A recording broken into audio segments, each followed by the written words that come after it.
इस कहानी से मुझे बहुत अधिक घृणा हुई। आशय के इस हालत के लिए जिम्मेदार लोगों से।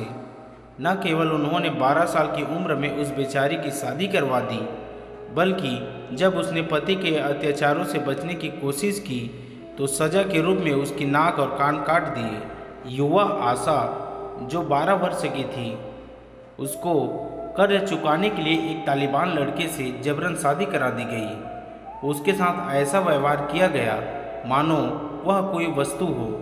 संकटपूर्ण स्थिति में फंसकर उसे रोजाना शारीरिक और मानसिक शोषण सहना पड़ा।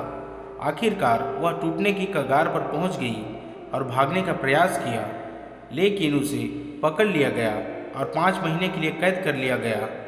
उसकी रिहाई पर न्याय पाने के बजाय न्यायाधीश ने उसे अपने पति के पास लौटने का आदेश दिया। दुर्व्यवहार के चक्र से मुक्त होने के लिए दृढ़ संकल्पित होकर उसने भागने का एक और प्रयास किया, लेकिन उसे पुनः पकड़ लिया गया। उसके पति ने उसकी नाक और कान काटने जैसी भयानक सजा दी।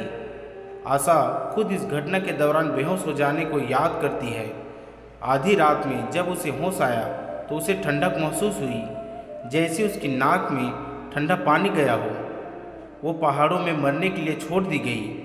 वह चमत्कारिक ढंग से साहस दिखाते हुए अपने दादा के घर पहुंच गई, जहां उसे आश्रय और सहायता मिली।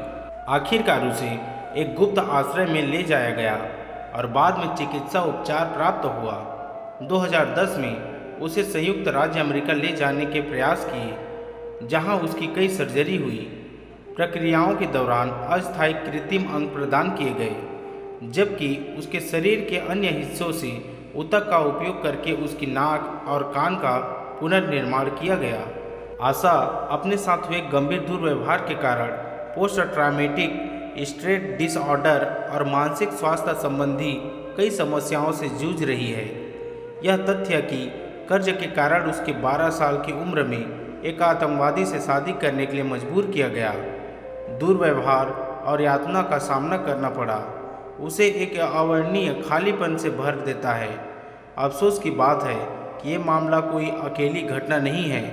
आए दिन ऐसे मामले सामने आते हैं जहां पुरानी और गलत मान्यताओं और परंपराओं के कारण युवा लड़कियों का भविष्य बर्बाद किया जाता है।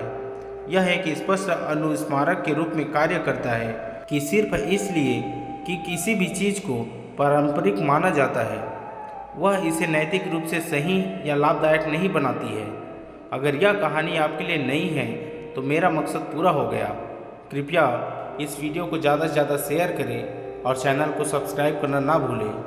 धन्यवाद। मिलते हैं और भी ऐसी ही सच्ची कहानियों के साथ।